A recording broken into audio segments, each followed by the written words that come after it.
Let's get it, y'all. Let's get it. Let's get it. Let's get it. Welcome back to another episode of the Late Night Show with your host, Dr. Kojo. I'm excited to be here today. We have a very compelling topic that we're going to expound on. Y'all like that word, expound? I got the vocabulary today. We have a very exciting topic that we're going to expound on. We're talking about top 5 AuDHD social mistakes. And if you know, we make quite a few mistakes. So go ahead and let's get started by, dropping your name in the chat if it doesn't already show your name, and letting me know where you're checking in from. We have an international audience. We got people checking in from Australia, people who watch in London. I see Patrick is the first comment. Patrick is from the United Kingdom. So we have love from all over the globe.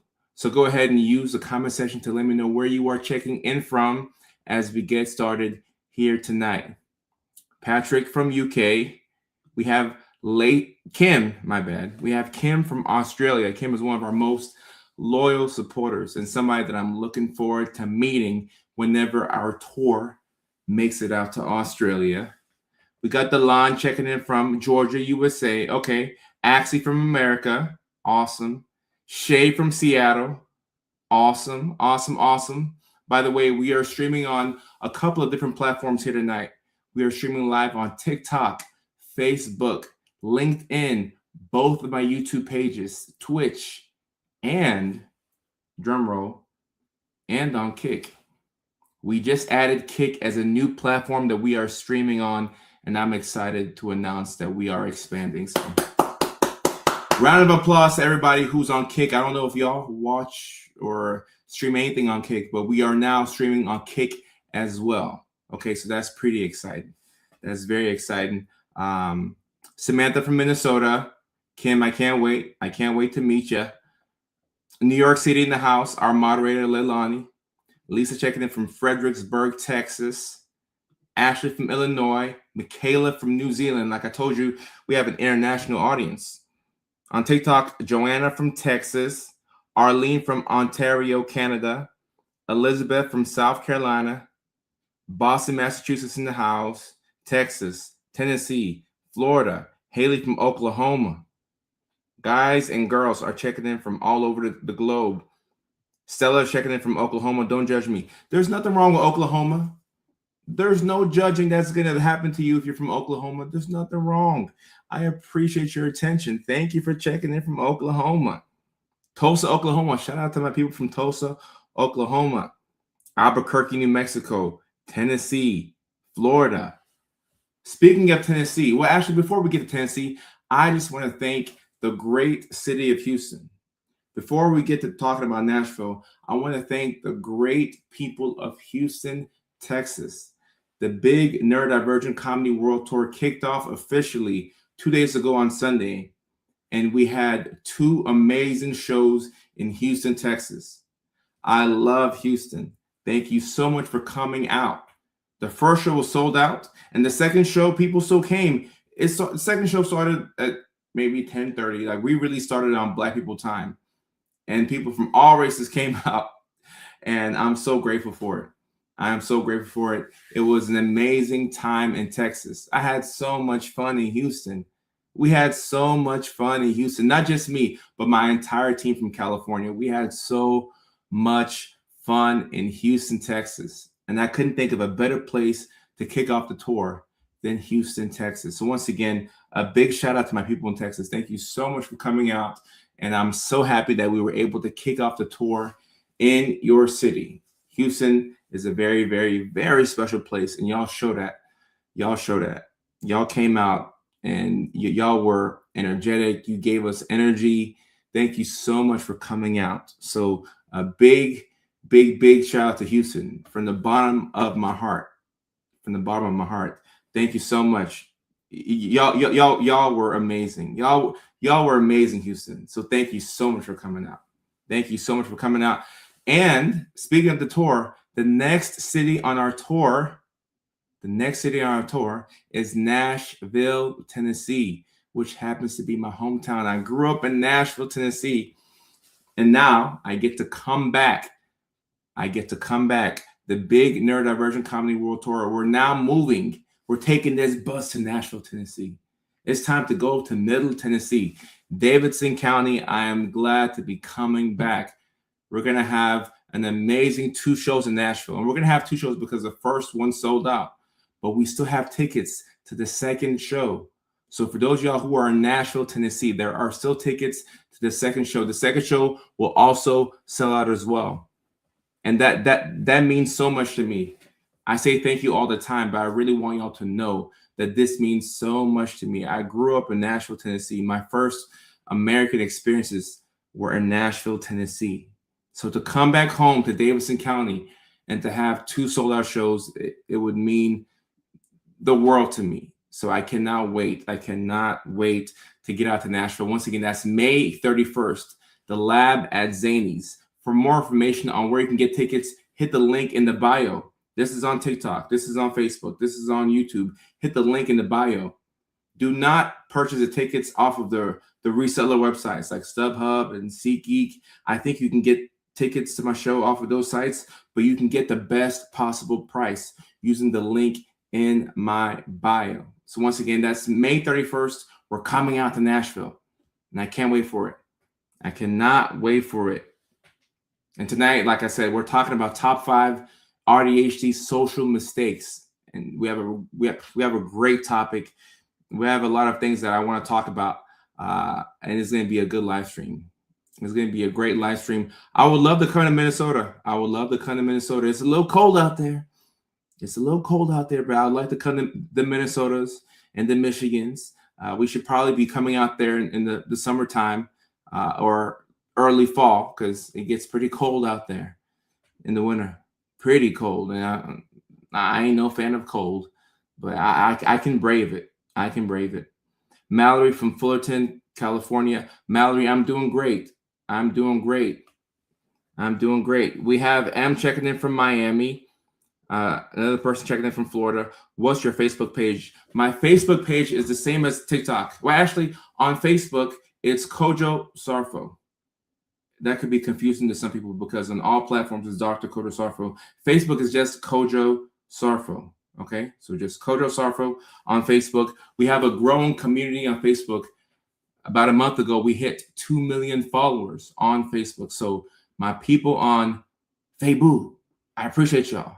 I love y'all. We're growing and we're growing and we're growing. And speaking of hitting milestones, today we just hit 325,000 subscribers on YouTube. So shout out to that. Shout out to that. 325,000 subscribers on YouTube. We're also celebrating, like I said, 2 million followers on Facebook. Round of applause. Then on TikTok, we just recently hit 3 million followers on TikTok. Round of applause. Round of applause. I appreciate y'all. I appreciate y'all. I appreciate y'all. St. Lucia. Okay. Maine in the house. Mac, good to see you. Somebody is asking about Vancouver, British Columbia, Canada. I was in Vancouver about a month and a half ago, but I would love to do another show in Vancouver because only I went. It was only one neurodivergent, just me. But my whole team, all of whom are neurospicy, just like me, I told my team that we have to come out to Vancouver. Because when I was in Vancouver, I saw a lot of my people.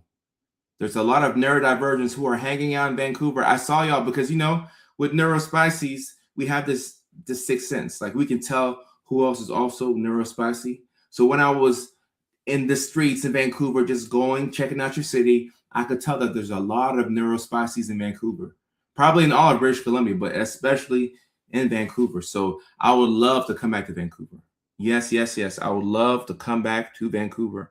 Toronto as well. Toronto as well. Miami, I would love to come out there. Would love to come out there. Meg is also from Maine. Okay. We got love from Maine in the house. Please do a Tennessee tour. The person who asked about Tennessee, we are coming to Tennessee at the end of the month. Well, it's April now. At the end of next month, we will be in Nashville, Tennessee at the Zanies Lab. The first show was sold out, but we added a second show. So it's going to be a Tennessee Sunday nighter, a doubleheader, and I'm looking for my folks. There's clearly a lot in Nashville and in the surrounding areas, Lower Kentucky, Central Tennessee, and maybe you're coming up from Mississippi or Alabama. But either way, wherever you come from, I appreciate you. We have people at the show in Houston who drove 5.5 hours to come out, which is remarkable. Thank you so much. To leave the house as a neurodivergent is a big deal. You got to deal with sensory overload. You have to deal with taking a shower, brushing your teeth, putting on clothes. It's a big deal to leave the house. So to leave the house and to drive 5 hours to come out to a show, thank you, thank you, thank you, thank you, thank you, thank you, thank you, thank you, thank you. And roll tide. Love from Baltimore. Okay, all right. Guys, we have a great topic tonight, okay? We are talking about top 5 AuDHD social mistakes. If you've been keeping up with my platform and what I talk about over here, you probably know that if you are neurodivergent, socially, things come at a cost. The reason why some of us don't like to leave the house as much is because when we go out into the public, we have to do something that people refer to as masking. We've got to put on this mask, okay? And this mask often has superpowers. So with the superpowers of the mask, you can put it on and now you can make friends. And now you can go on dates. Now you can be invited to things. Now you can go to work and actually have a job and make money. So this mask that we talk about can be very helpful, but the longer we keep the mask on, the sicker it makes us. You can actually have chronic illnesses for masking too long. So don't judge yourself if you're masking. I mask a lot. I'm not gonna lie, I mask a lot. And that's one of the reasons why I'm so grateful for stand-up comedy, because it gives me a chance to return back to myself. All right. So we all mask in some capacity. And the key is really finding a safe place where you can be yourself. All right.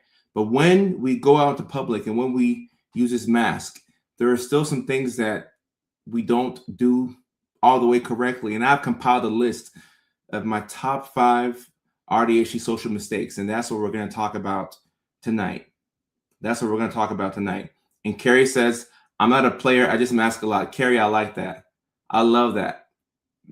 I might steal that and give you credit, Carrie. I like that. I'm not a player. I just mask a lot. And somebody says that they just burned their mask and now nobody likes me, which is what happens when you burn the mask. You start to lose friends and it can be pretty difficult. It can be pretty difficult. So take your time with the unmasking, all right? Take your time with the unmasking. Please, please, please. All right. So my top 5 AuDHD social mistakes. Come see me live in Nashville, May 31st. Let me get to my list right here. All right. And when I do these lists, I like to go like 1, 2, 3, 4, 5. But today I'm going to go like from 5 to 1. So these are in a particular order. Okay. These are in a particular order. All right. All right. All right. Top 5 AuDHD social mistakes. Let's see if you can relate to any of these. All right. Number 5. Let's go ahead and hit the Kick version because we're streaming live on Kick now. Shout out to everybody who is watching me on Kick, which is probably nobody because we just set this Kick thing up. But we are streaming live now on Kick. So I just want to say that. Top 5 AuDHD social mistakes. Number 5, oversharing. If you are an oversharer, oh, and guys, this is a safe space, so we can tell the truth over here. If you are an oversharer, drop a 2 in the chat. Where are my 2s at? So Leilani says guilty. Drop a 2 in the chat. Where are my oversharers at? I'm seeing a lot of 2s on TikTok. 2, 2, 2, 2, 2, 2, 2, 2, 2, 2, 2, 2. Ina, Jason, M, Ivy, 2, 2, 2, 2, 2, 2, 2. 2. I'm seeing a lot of 2s in here. A lot of 2s in here. Where my oversharers at? Look at all these 2s. Look at all those chickens. Y'all remember that Vine? 2, 2, 2, 2, 2, 2. All these people who are oversharers. Sharing is caring, provided that you're sharing to the right people. 2, 2, 2, 2, 2, 2, 2, 2, 2, 2, 2, 2, 2, 2, 2, 2, 2s everywhere. We have a lot of overshares in the chat, okay? And the reason why I call this a mistake, and it's not the worst thing in the world, all right? Just a mistake, but it's not the worst thing in the world. The reason why I call this a mistake is because not everybody needs to know everything about you.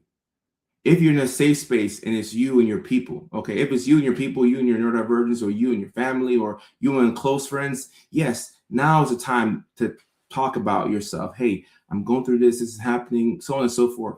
But when you're talking to complete strangers,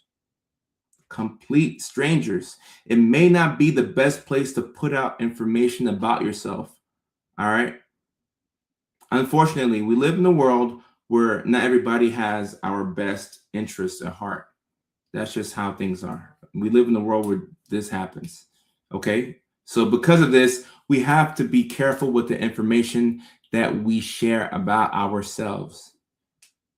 Now, there's an art to banter, and you can talk about a lot of things that aren't that personal, and people can feel as if they know you. Okay. So you can talk about a lot of things, and there's a way to say a lot without saying too much. So there's definitely a nuance here. But if you share a lot about yourself from the get-go, it makes you kind of vulnerable. Okay. And if you think about neurodivergents who are much more likely to be victims of different types of abuse, like it may not be the best idea to say everything about ourselves like so quickly. Like we need time to peel off the layers. Okay. So you kind of put out bits and pieces. Here's a little bit about me. Here's a little bit. There you go. Here you go. I'm giving you bits of myself without just going all the way in. All right. So take your time when you're talking to brand new people. Sam on TikTok says, I be saying too much. Yeah. And look, one reason why people overshare a lot is because we're not comfortable with silence. If you can learn to be comfortable with silence, that's a powerful thing. You're talking to somebody, you're having a casual conversation, and halfway through the conversation, there's a natural pause from both people. And for a second, y'all just sit there.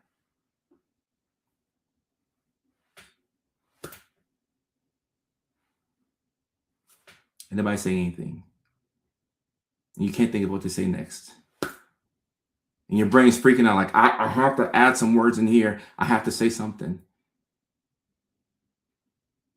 But you don't. And it's okay for there to be a pause. Hang in there. Hang in there.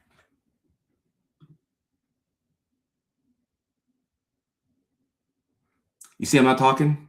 You see how loud it is right now? Very loud. Silence is loud. It's loud, but it's not the worst thing in the world. There's nothing wrong with not having words. Sometimes you run out of words and like I don't have anything to say. That's okay. That's fine. That's fine. And sometimes we'll feel this way. We get into the conversation so much and we just gotta talk. We feel like blurting out everything. And oversharing is not always negative, because sometimes you'll overshare and you'll run to somebody else who's also an oversharer. And this could be the way to make some new connections. So I've seen oversharing work. I've made a lot of my best friends from oversharing. I started to overshare. Initially, I try to be mysterious and just kind of like, I tell myself I'm gonna remain mysterious, and I'm just kind of like, I'm gonna play it cool. But then I get so comfortable. I'm like, all right, well, I can let my guard down. I can get comfortable. And the other people also get comfortable. And now we're vibing, and now we're friends.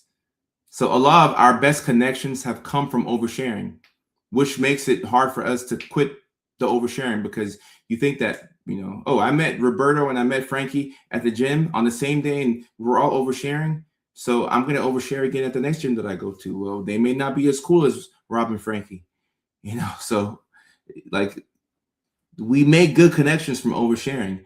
It just doesn't work all the time. And Nell says, I overshare because I can't do small talk and I want to be interested in the convo. Small talk is a skill that a lot of us have to learn.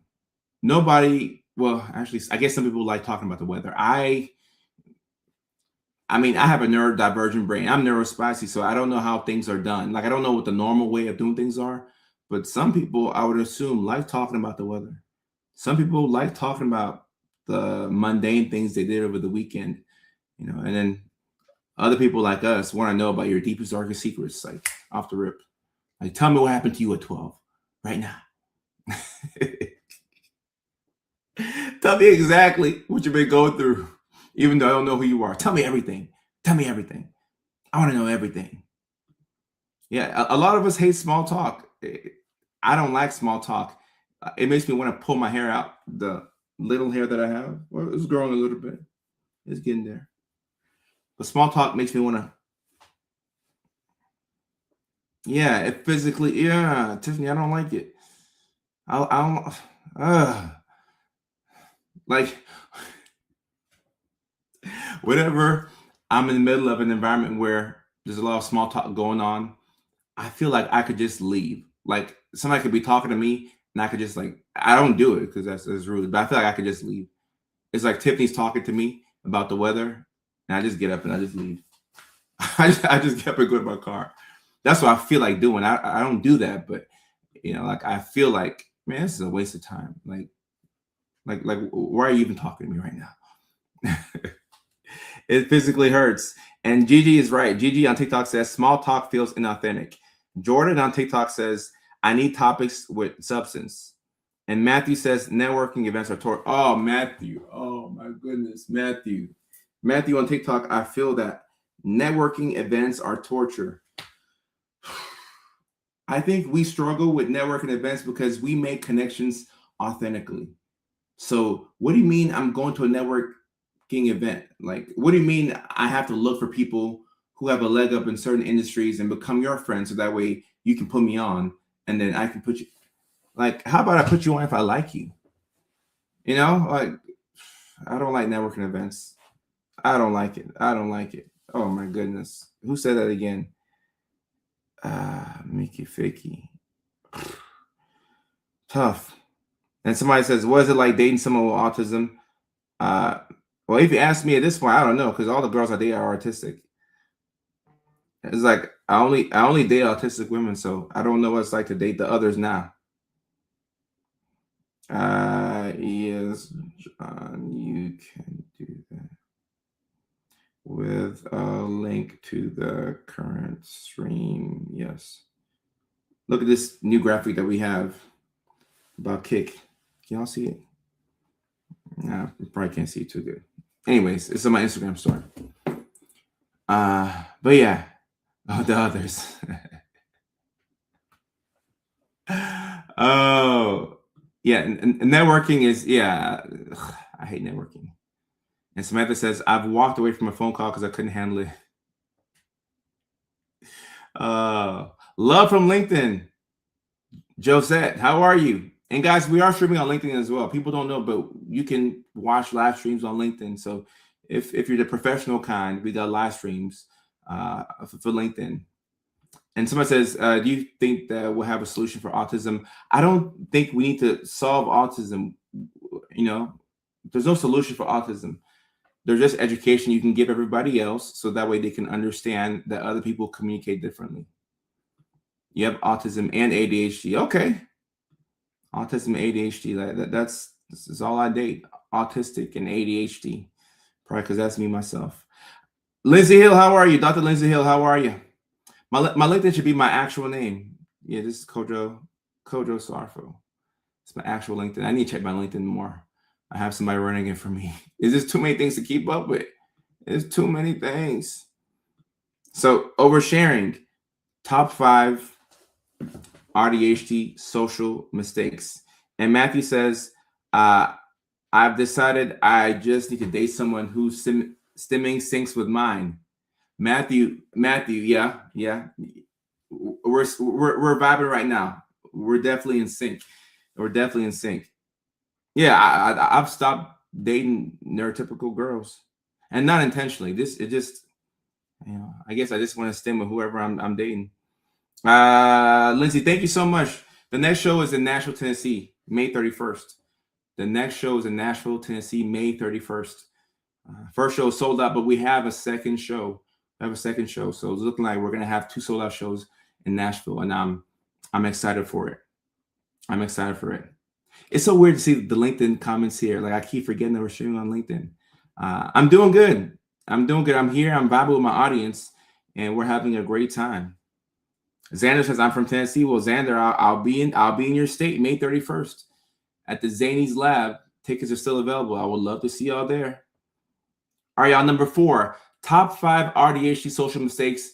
For those of y'all who just got in right now, number 5 was oversharing. Number 4 is being yourself.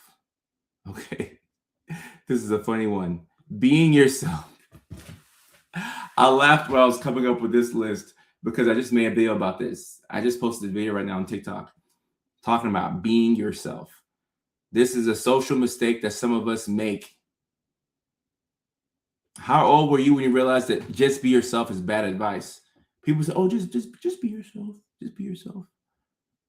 That's not good advice. No, you shouldn't be yourself.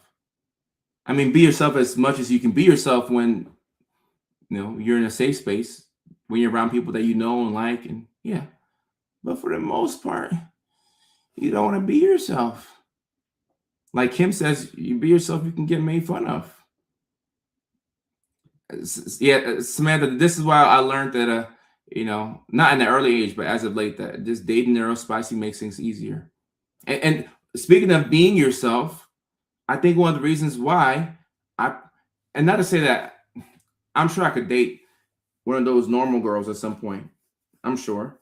But the reason why I prefer everything neurospicy, I prefer girlfriends to be neurospicy, I prefer my friends to be neurospicy, is because I can actually be myself.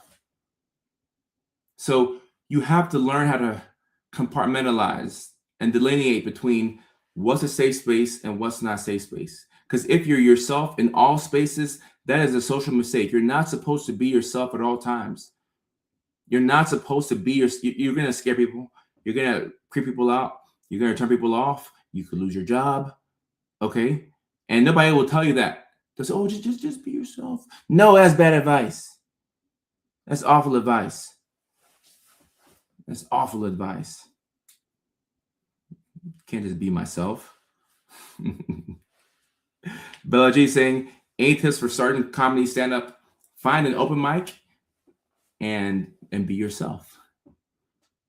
Now, comedy is a place where you can be yourself. All right. You can definitely be yourself there, which is why people tend to do that. Because in the real world, you cannot be yourself. You cannot be yourself.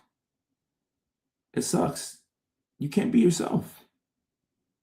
Being yourself, I find people edge away from me. Right. People tend to, be turned off by this. When you're actually you, the things that let's say you're watching this live stream right now at home. All right. You're probably in the bed if you're on the East Coast, because it's 10:46 on the East Coast. Probably in the bed watching on your phone, in your underwear, sweatpants. Like you're at home, you're chilling. You can be yourself now that you're at home and the day is over. But you can't be yourself in the office. You can't be yourself when you're at a networking event, because now you're representing the company. I can't I can't say certain jokes that I normally would say because these people don't know me. They don't have a lot of context into my background, so they can take things the wrong way. And there's definitely a thing called decorum, so there are certain social norms that we need to adhere by. And I think that it's good to have decorum. Sometimes you don't need to be laughing and cackling so loud and, in a shared office space. Like maybe you should wait until lunch break and go into your car and then you watch TikTok and laugh super hard. Like, we shouldn't be laughing. Like, we need to keep, things to where everybody can enjoy the space. And, there's, decorum is a thing. But when people say just be yourself, I don't know what they're like. I don't know what people mean when they say that, if I'm being honest. People say just be yourself. Like, what do you mean? Where should I be myself? When should I be myself? That's the thing. Just be yourself is like generic advice. Yeah, just be yourself. Well, let me know where I should be myself. Where can I be myself? I need to know. And some people have jobs where they can be themselves. Apparently, Gina says, that's why I work at a gas station. They love me there. So I feel like if you work in the service industry, you work at the gas station, maybe you're a bartender, um, comedian. Like some jobs lend, itself to allowing you to be yourself. But by and large, most workplaces you should not be yourself. Okay, not that you should mask super hard, but like being all the way you, no, no, no, no, no, no, no, no, no, no. But you do need a place where you can be yourself. I don't feel like I can be myself, and I've been masking for so long. Right, and guys, this is the thing about masking. After a while, you forget who you are, and sometimes you realize that you never knew who you were. It gets deep. How deep do you want to get on a Tuesday night? It gets deep. And Allison asks a great question: which myself do you want? This is hard because, like, when I wake up in the morning, I have to ask myself, okay, what version of myself do I need to put out today? I got about 4 different personalities. I got like the amped up Kojo. Then I have like the laid back Kojo. Then I have like the thinker Kojo. Then I have the comedian Kojo. Like who should I be today? Because if I pick the wrong personality, it could influence the type of day that I'm gonna have. So I need to figure out which one of my personalities is gonna come out today. Which me should I be? Which me should I be? By the way, we're at the 30-minute mark, so now it's a great time for the water break. Somebody please drop the magic word in the chat. Coach Jessica, it's good to see you. It's good to see you. Someone says, I find myself masking a lot, never reveal my sadness. Oh, okay. Jessica says, cheers, big cheers. Time to get some water in, y'all. Big cheers.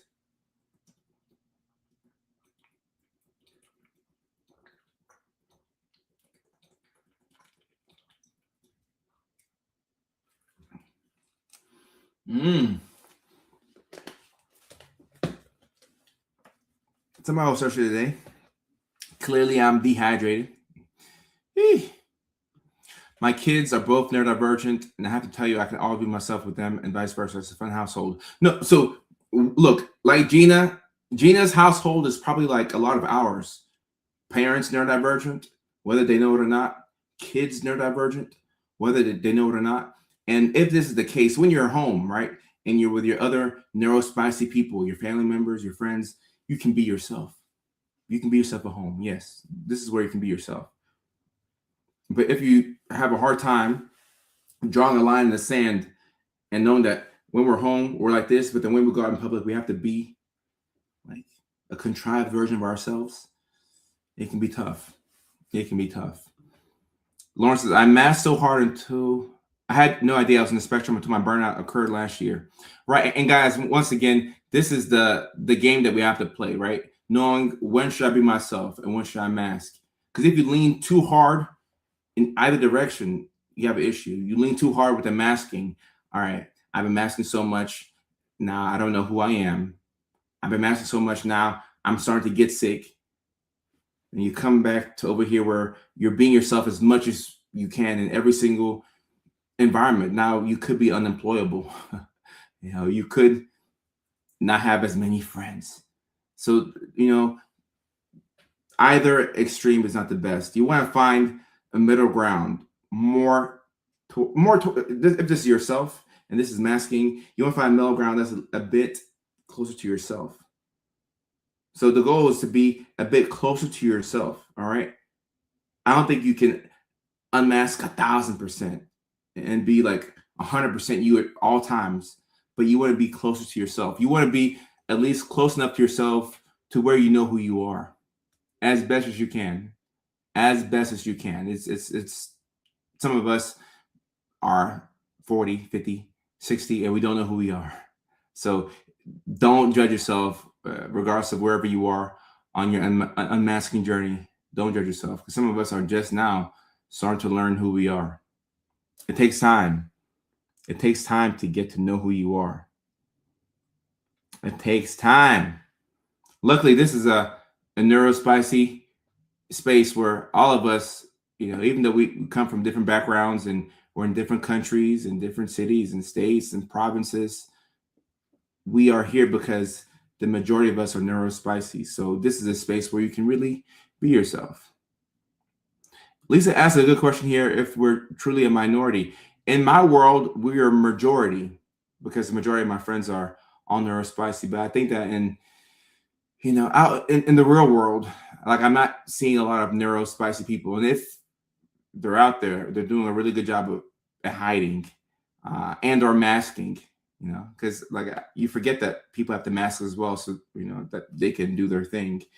So a lot of people are undiagnosed and they're masking. And because they're masking so well, you don't know that they're neurodivergent. Some of us are really good at masking.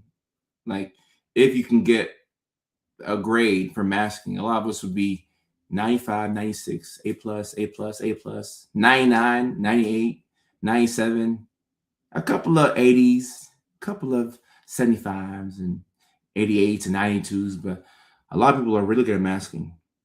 And Kev Man Driver on TikTok says, I'm 63 and still figuring it out. I am 63 and still figuring it out. See, once again, love the show for that. Kev Man Driver on TikTok, thank you for saying that. When we see those comments, it lets us know that we're doing okay. Somebody's 63 and they're still figuring it out. So, guys, give yourself time, okay? Yeah, it takes time. It takes time. Give yourself time, all right? Don't be too hard on yourself. All right. Now, number 3. Top 5 AuDHD social mistakes. Number 3, missing and overanalyzing social cues. All right. So missing social cues, but also overanalyzing social cues. This is a social mistake that a lot of us make.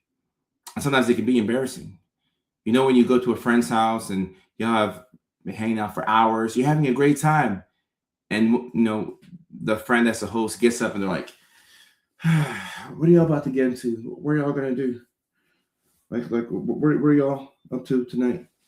And you're like, I don't know. I'm just going to stay here. And your friend's like, and you don't know that that's your friend's way of saying it's time to go. Some people don't feel confident enough to say, hey, man, I'm tired. Like, I'm about to get some rest. So we got to hang out later. Like, it's time to call this hangout, wraps. Like, it's over with. So instead of saying that, they'll say, shoot, what you about to get into? Like, what you got going on tonight? And if you miss a social cue, you could be embarrassed. Like, oh, no, I don't know. Like, I'm doing what you're doing tonight. I'm hanging out here. Or like when you go to a restaurant and you're done eating and y'all just having a great time and you're laughing, you're having the time of your life. Then the servers come by and they take away the food, take away the menus.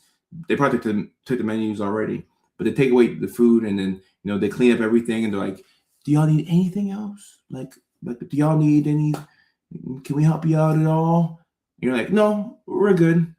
And they come by again, they're like, are y'all like anything else you want to get? They don't know how to tell you that it's time for you to leave. Like, all right, guys, like we're trying to get y'all to get going so we can put some more people here. And depending on where you're at, they'll just say, all right, guys, like, it's been 90 minutes and we need this space for other people, which that doesn't happen a lot. I tend to see that people rely on you kind of getting a hint that it's time to go. Like some way, one way or another, we have to know that it's closing time. Like, all right, okay, it's time to go. But if you don't know this, you're just sitting there like, okay, I'm having a good time. I'm talking. And the people in the restaurant like, man, like, are they going to leave? Like, come on. Like, anytime these folks come here, they stay here for forever. Like, come on. And Jessica on TikTok says, when I say alrighty, please know I'm over it. Facts. There's a couple of key words that let you know that somebody's over it. Alrighty. Yeah, it's time to wrap up. It's time to wrap up. And Chelsea says people just need to be straightforward.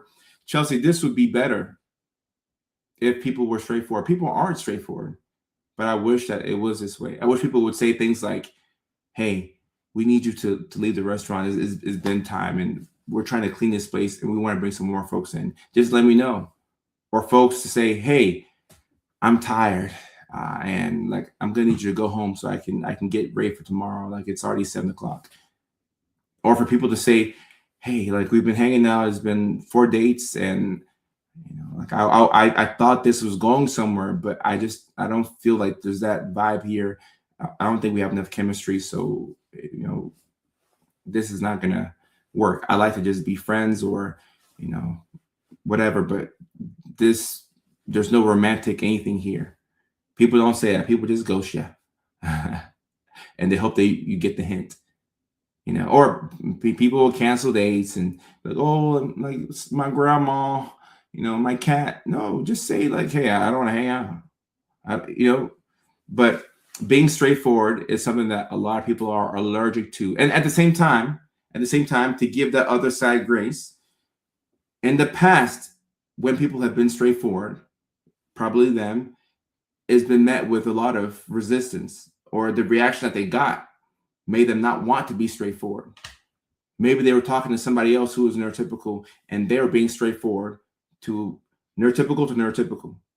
They're being straightforward, and the other person didn't like it. So now, they're not going to be straightforward to anybody.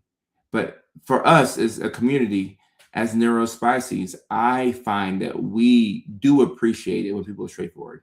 And that's not everybody, but by and large, the majority of us prefer straightforward communication. I would say the overwhelming majority of us appreciate straightforward communication. There's less reading between the lines. Like, it's just less mental work.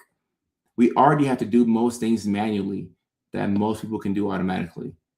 So if you're adding more mental work on top of this, now I'm just stressed out. I'm stressed out. Like Jessica saying, give it to me straight, no chaser.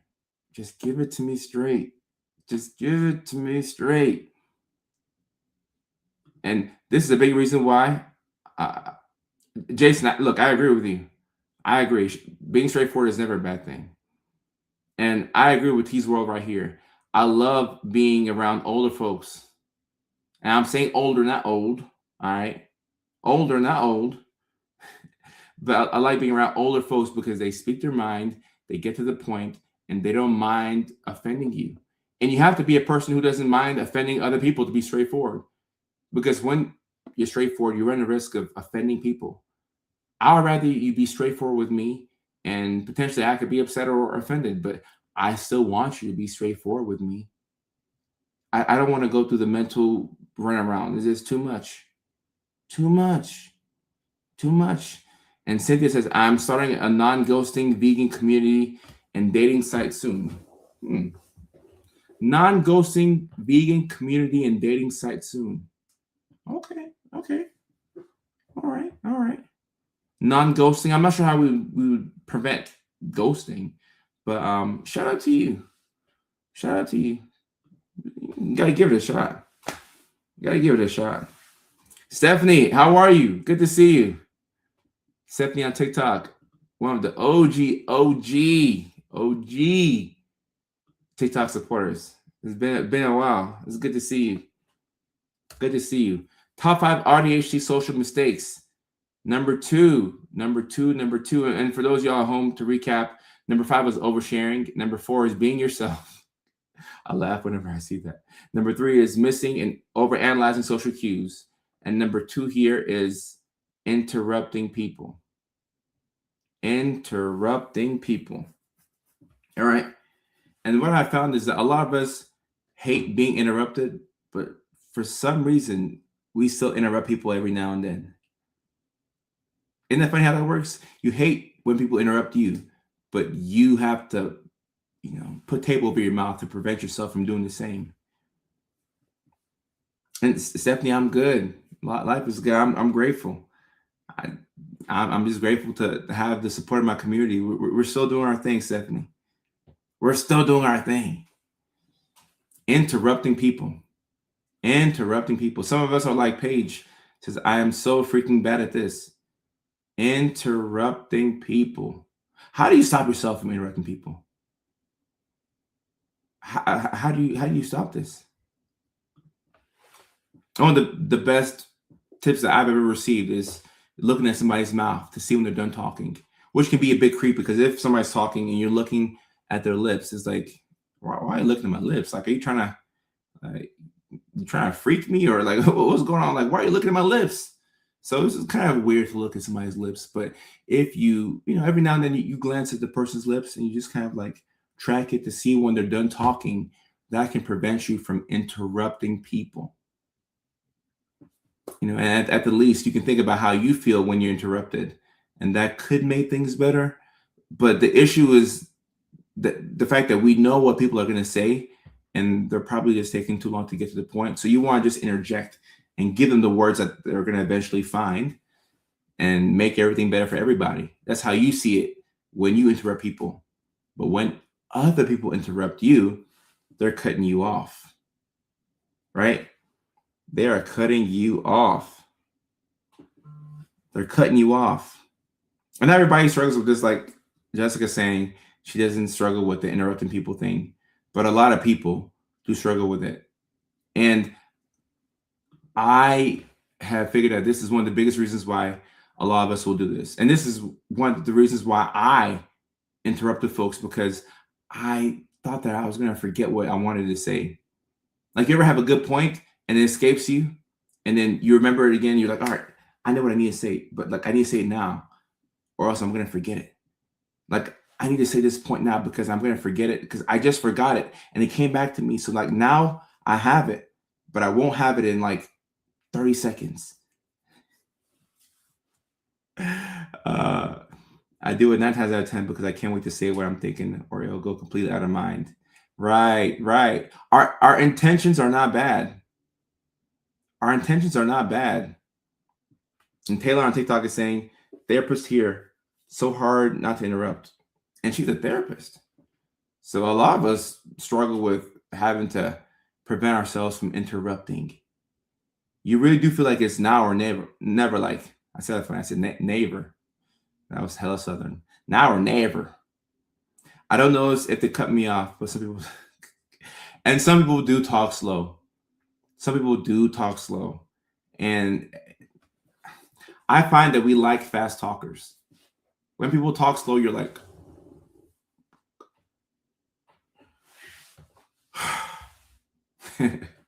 I would rather you talk between slow and fast. I would rather you talk fast.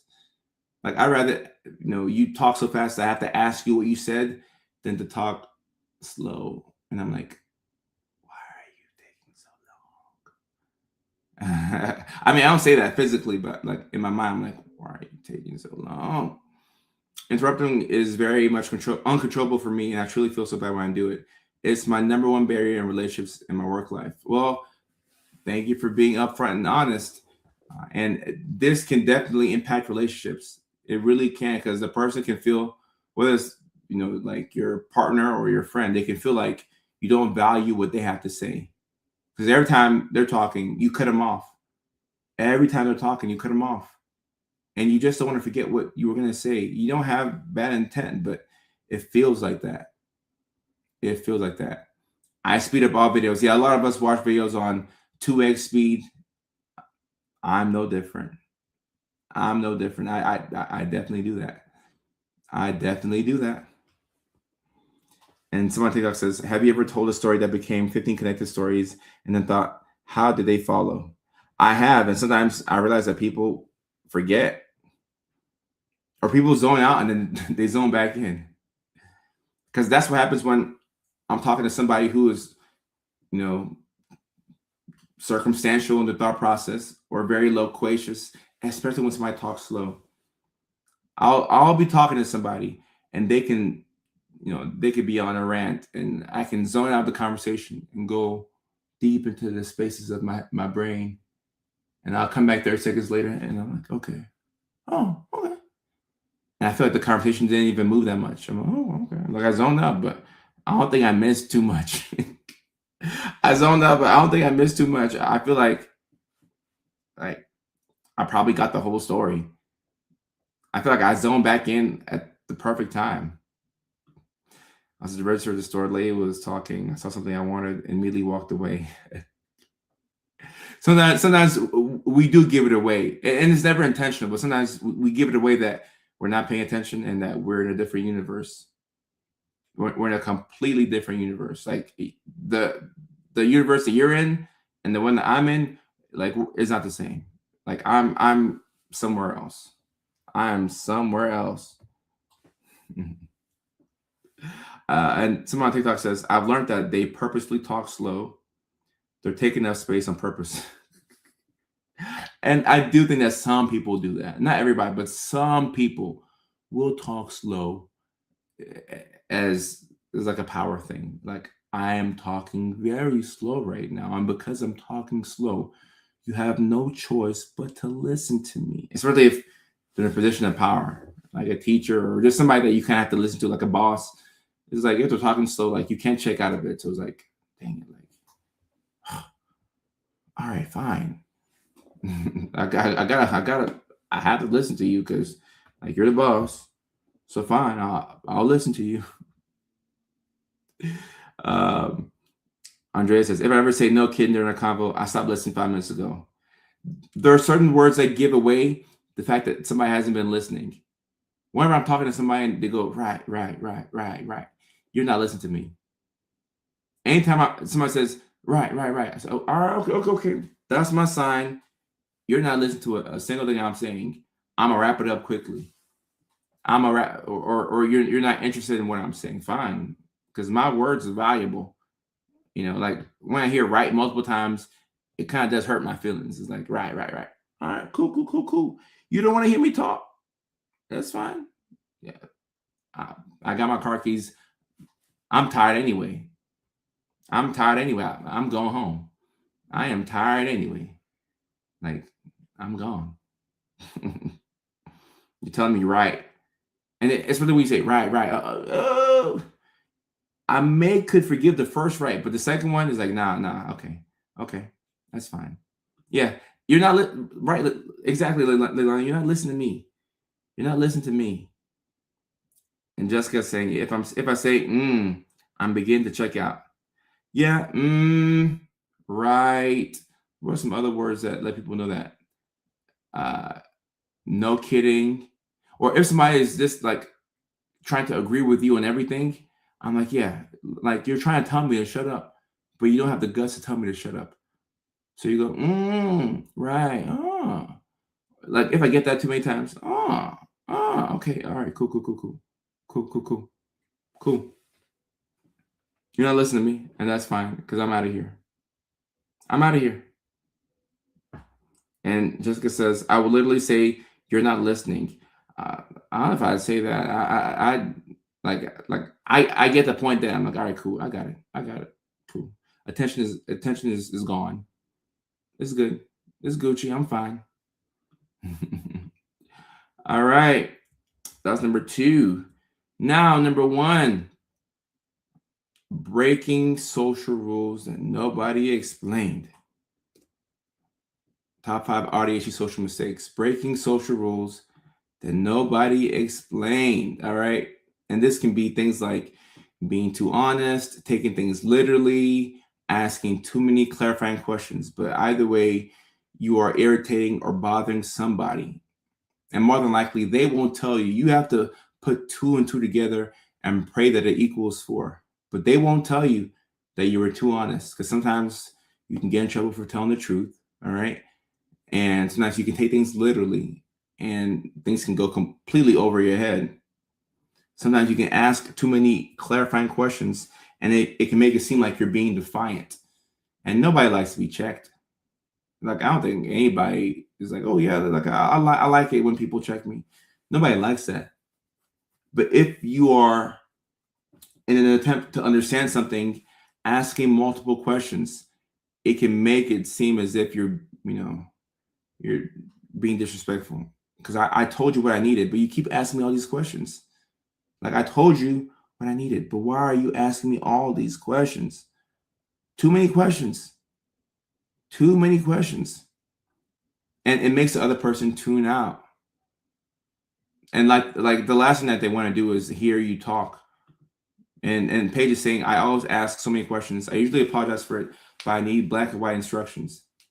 And what I figured out, just as an employer and as a boss, is that when you give people a why as to why something should be done, the follow through is much greater. Like you let somebody know, hey, I need this done because of that. People tend to follow through on those things. I need this done because this happens when it's not done, and this will happen. So if you do this, that will happen, and that's what I want. When you tell things to people like that, they tend to follow through and do what you asked. But if you don't, then it's like people have to try and fill in the gaps, and they're trying to figure out like, okay, I don't get it. Like it doesn't make sense to me. Certain people can do things that don't make sense. And believe it or not, guys, I know there's people out there in the world who can do things that don't make sense. And oftentimes I feel like they're on autopilot. Because like if something clearly doesn't make any sense, why are we still doing it? Like what's the point of doing things that don't make sense? It doesn't make any sense to me. So why are people doing it? But some people blindly just follow and they just do whatever has been told of them. And the older I've gotten, I've been shocked at the amount of people who either don't use their critical thinking skills or the people who don't have critical thinking skills.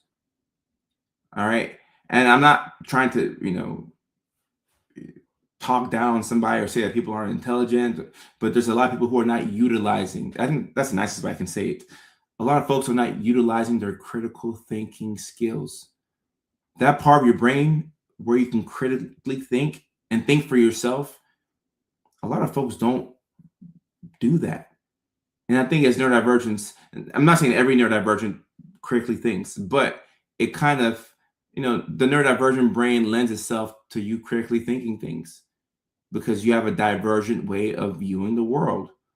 So you're going to want to know why things have been done this way. Like, why are we doing this? And oftentimes you find a better way to do things because you're trying to see if things make sense. Do things make sense? Okay, cool. They make sense. I'll proceed. If things don't make sense, okay, all right. Things do not make sense. Why are we doing this? Like, just tell me why we're doing this, because I'm sure that there's a better way to get this done. Chelsea, I agree. People just blindly follow. And I think it's because some people are just on autopilot.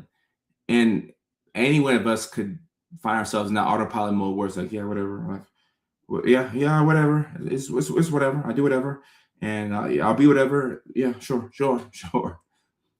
Some people are just either checked out or they're tapped into that autopilot mode. But it's helpful to figure out why we're doing things.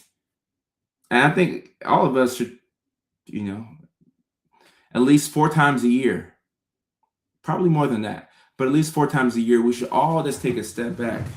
Like literally take a step back and evaluate our lives. The people that we're hanging out with, why are we hanging out with these people? Do they make us feel better? Are we learning from them? Are they making us better?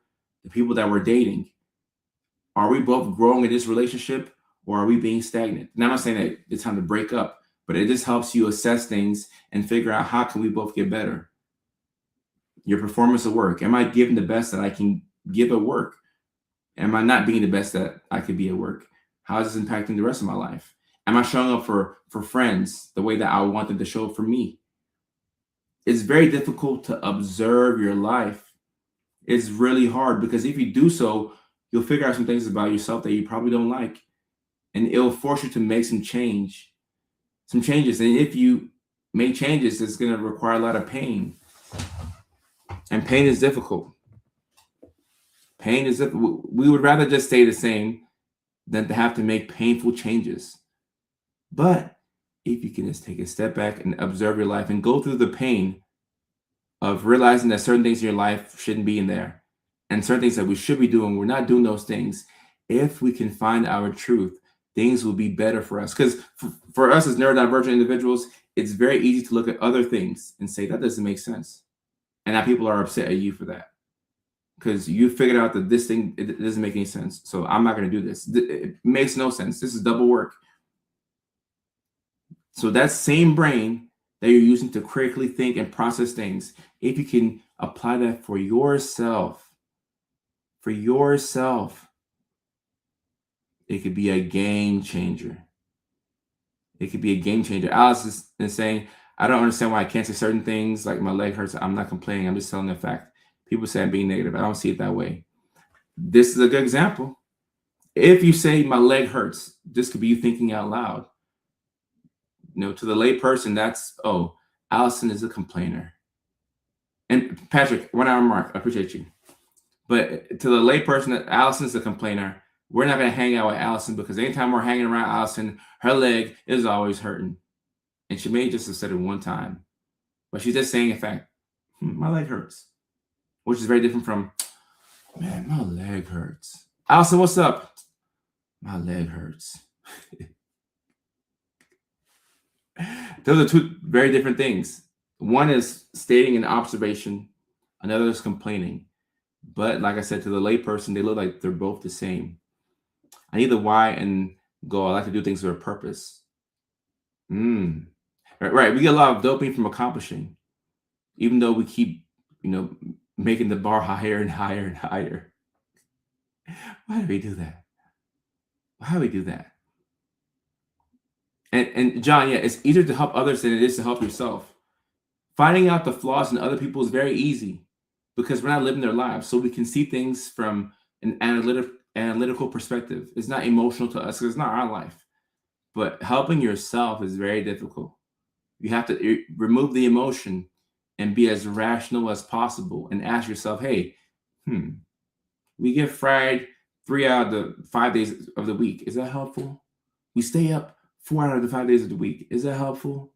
We go out for happy hour every weekend. Is that helpful? We hang out with people that don't like us. Is that helpful? We're sleeping with people that don't like us. Is that helpful?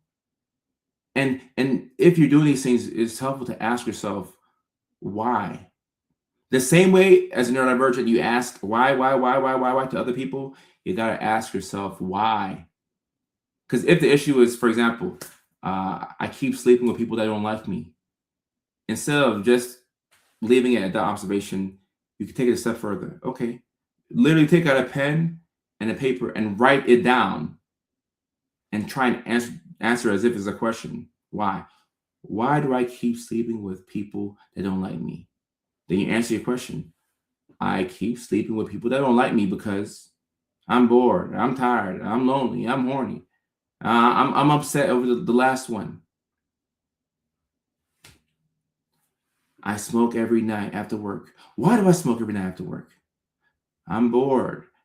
I need time for myself. Like, answer these questions.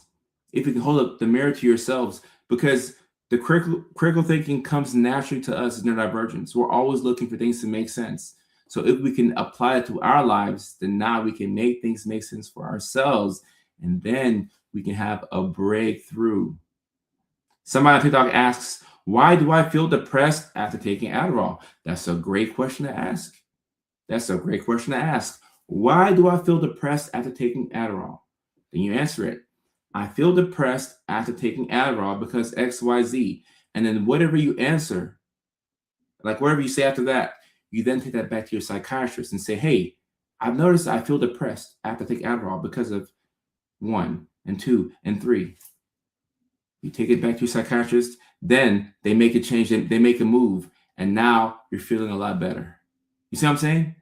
So the same way that we ask why to other people and we piss them off, we should figure out ways to piss ourselves off, not like intentionally or purposely, but, put the mirror up to yourself and figure out, okay, why am I doing this? Because if I can figure out why, I can have a big breakthrough. Like why? And Dark, look, I'm speaking from personal experience because I had an era where I was smoking every day. And, it started off as like, oh, just getting fried after work. This is a little fun. And then it became like an everyday thing. And then I was like, yo, it became every day so fast. Like it happens so quickly. It happens so quickly. So that's why I'm saying at least 4 times a year, and sometimes probably maybe even monthly. Just take a step back and ask yourself why. Why? Why?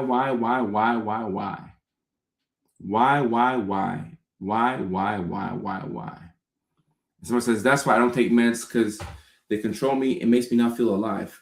Perfect. So Corey, right here, Corey, this is perfect. This is a great observation. This is a great observation. Now you can take it back to your doctor. Say, I don't take meds because they control me and it makes me feel like I'm not alive.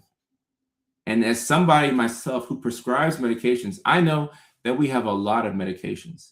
There's a lot to choose from. I tell patients this all the time. I'm like, look, we have a lot of different medications.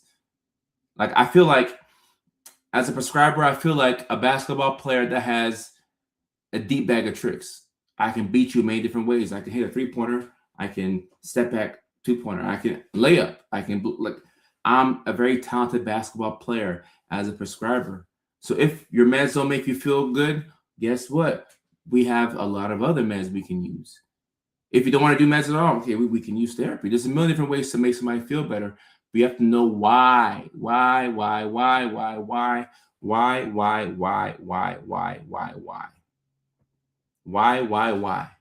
Someone says mine was alcohol.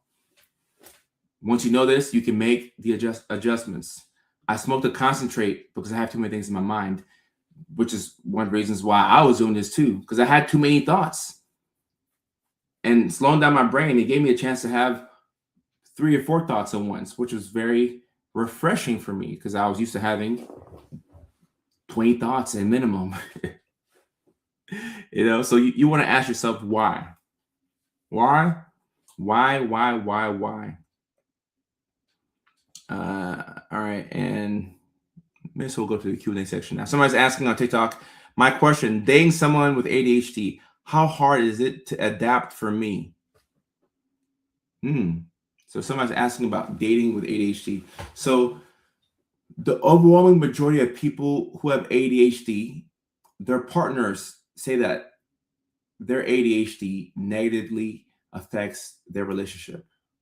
So if you have ADHD right now, there's a good chance that your partner feels as if your condition negatively impacts the relationship. And that's probably true. It doesn't mean that you're doomed, but it does mean that the ADHD has to be acknowledged. All right. And I find that people get into relationships and people even marry without asking the right questions. People ask, "Oh, what's your favorite color? Like, what's your zodiac sign? Or what do you do for fun?" You're not asking these people the hard-hitting questions. Like, at some point, what's your mental health history? Like, oh, you have ADHD. Oh, okay. What's your ADHD journey like? Are you taking medications? Are you working out? Are you going to therapy? What have you done to help yourself out with ADHD? Because more than likely, whatever has been done to help out that person's ADHD, if you apply that to the relationship, it makes the relationship better.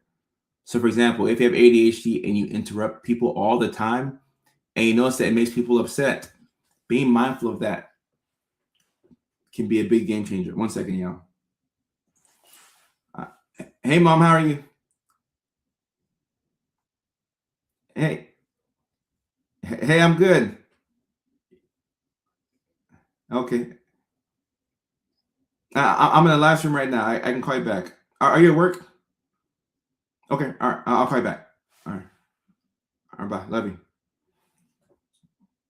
Y'all remind me to call my mom back. All right. At least one person can remind me to call my mama back. I gotta call mama and call her in a minute. That's not good. Bad me. Right? And Jessica says, "This is why I don't date." Look, when I was in Houston during the second show, the second comedy show in Houston on Sunday, I asked the crowd about their dating experiences, and a lot of people in the crowd were saying that they no longer date and they're just tired of dating. And that is a sentiment that I have found to be quite common in the neurodivergent space. For a lot of us, we're just done with dating. It's like, man, I'm tired. Like I'm good.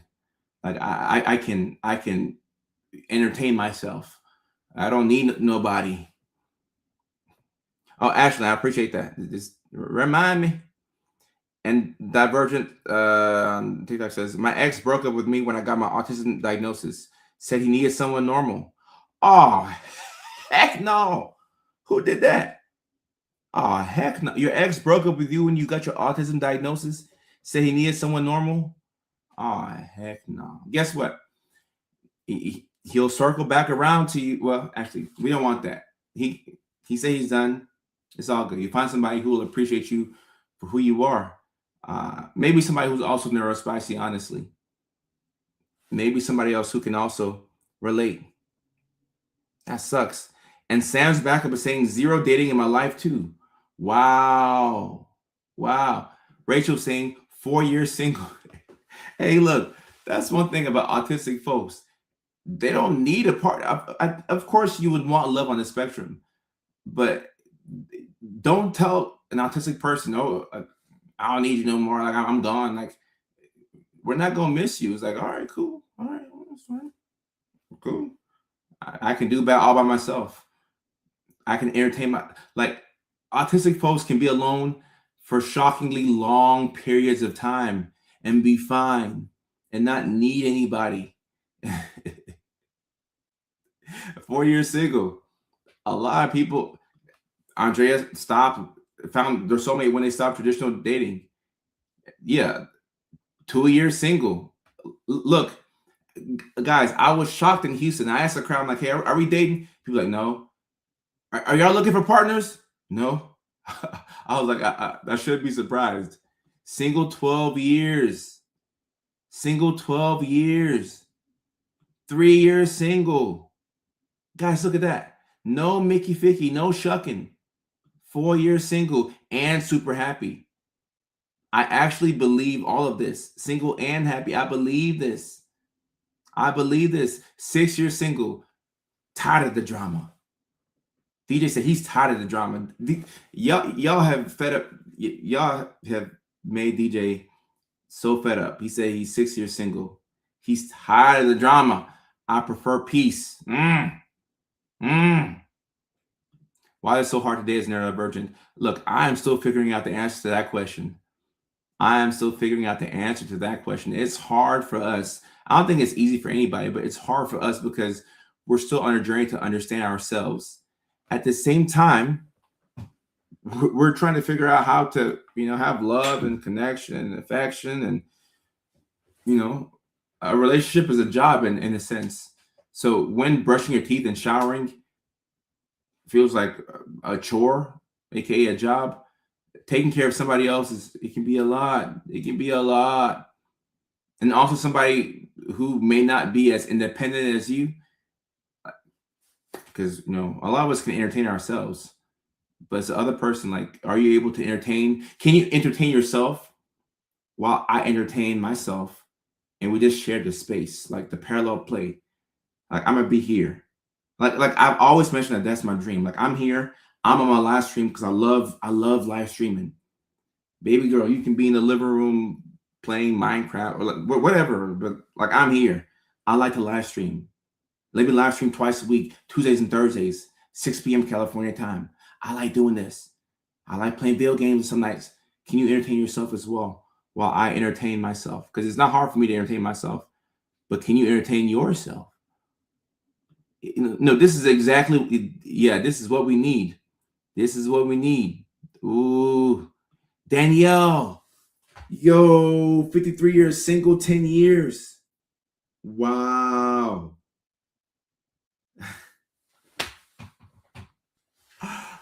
And look, I bet Danielle is hella happy. Y'all not gonna bother Danielle. Danielle says, stop bothering me. Leave me alone. Leave me alone. Danielle, 53 years single. No Mickey Ficky. No shucking. And she's extreme. I bet she's extremely happy. I bet she's extremely happy. Oh, it wrecked all my routines. Oh, facts. The routines that we have, it's hard to keep a routine when you're dating somebody. Like that was my first sign whenever I was dating somebody new that I didn't want to be in the situation for too long. My routine's out the window. Oh, Mickey Ficky. Mickey Ficky. Ah. Allah use especially to my husband. If anything happened to you, please rest. Paige, I'm happy you found your person because these streets, you and your husband stay together until the last breath of one of y'all. Because these streets out here, Katie as well. Someone who's spicy but loves me for who I am. Perfect. I find that the neurodivergents who are dating and they're married and they found somebody who accepts them for who they are hella content. And the ones who are single are very okay being single. Very fine being single. And I agree with this. The wrong person in your life is a big liability. A big liability. And this is a very neurodivergent thing as well. Having your own bedrooms or houses, like, because this makes perfect sense to me. You have your own room. I have my own room. Obviously you have to have the space to do this, but it's a very comforting thought to have your own space. And Andrea, you're right. You're right. Single doesn't mean celibate. Single does not mean celibate. So you could be single 10 years. It doesn't mean that you've been celibate the whole time. But I found a lot of neurospicy people are single and celibate. I'm not saying that all of them, but a lot of them are single and celibate. And even if they're shucking every now and then, sometimes it's sparingly. And that sucks because the shucking is one of the best things of life. But if it's gonna impact your peace, it's like nah. Patrick is saying single your whole life, Patrick. I ran out of words to say. Wow.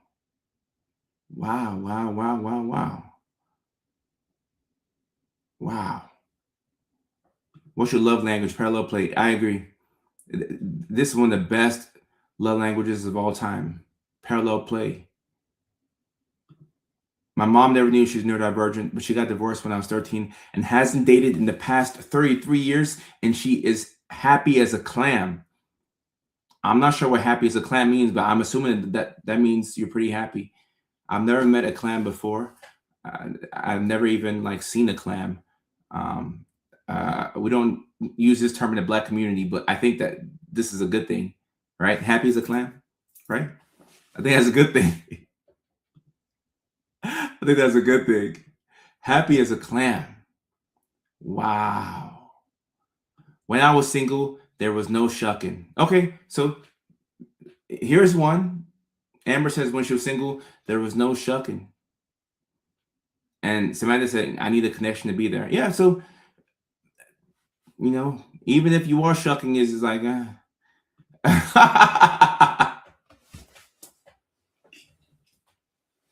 This is funny. Some of us are celibate and married. That's hilarious. That's hilarious. That's funny. Separate rooms. I love that idea. Apparently clams are very happy. Good to know. I did not know that, but clams are very happy. Good to know that. Parallel play, emotional support, human. Joshua, I agree. Hillary, thank you so much. I appreciate the comment. I feel like I could date someone and we're loyal to only each other, but live in separate places, or at least have my own space. I agree. And I now know this to be a requirement for me, having a lot of space to yourself. Some of us need it. Is there a neurospicy that cannot handle being alone? So we don't want to generalize and say that all neurospicies can be alone. So there's definitely some neurospicy people who struggle with being alone, because we just cannot speak in absolutes. But by and large, the overwhelming majority of neurospicy individuals that I know are very content with being by themselves, or they're okay with being alone for long stretches of time without it being a big issue. I guess clams have big smiles. I guess. I guess. Well, either way, I've learned a new phrase: happy as a clam. I'm gonna use that now. I'm as happy as a clam. Married and sub, but living is not as hilarious if you didn't sign for it. I mean, I know some married people who are not shucking, so yes, that could be true for somebody. My friend's married and they have separate homes. Guys, this is not weird to me, but I'm a neurospicy brain, so this is not weird to me. Not weird at all. Like, this makes complete sense to me. Married in separate homes, I don't see the problem. But I mean, if you talk to somebody who's normal, I'm sure they'll see the problem. I don't see the problem though. I don't see it. I don't see it. Yes, thank you, Ruby. We will be in New York City June 11th at Rodney's Comedy Bar. So after Nashville, we're going to be in New York City June 11th, Rodney's Comedy Bar. So June 11th, New York City. Now I'm very excited for that. We just wrapped up in Houston 2 days ago. We're going to be in Nashville May 31st. The very next week, a week and a half after that, then we're going to be in New York City June 11th. The week after that, we're going to be in Chicago June 18th at the Comedy Bar. But Rodney's Comedy Club, June 11th. So New York City, June 11th. Rodney's Comedy Club. Yeah, that's the name. June 11th, Josh, I look forward to seeing you there in New York City. It's going to be good. It's going to be great. I don't think I could live with someone, again, like my space.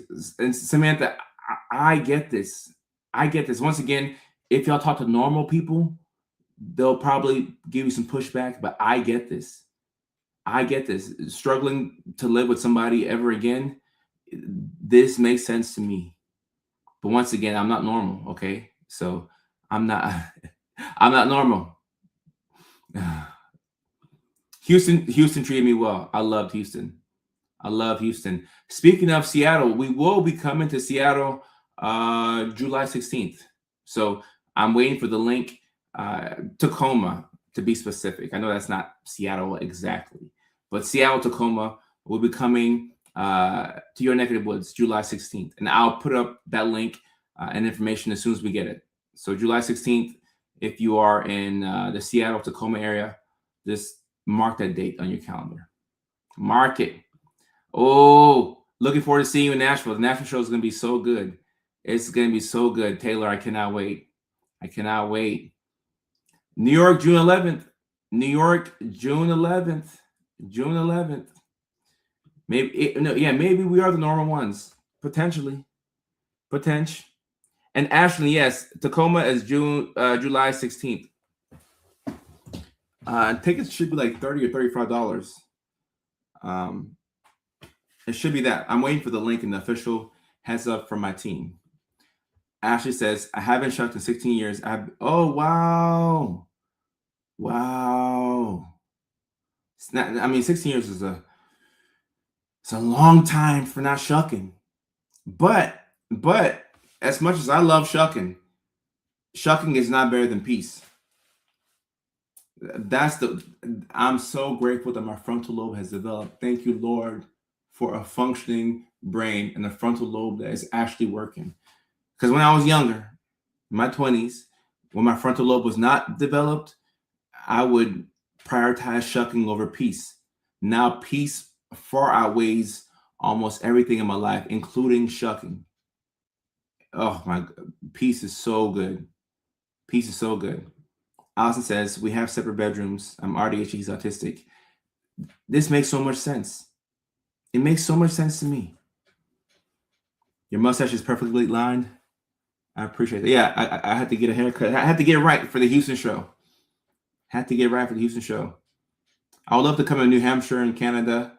And we're still adding dates as we go. Like I said, we've added Seattle, July 16th. And I'll post that information when we get it. So we're adding dates as we go.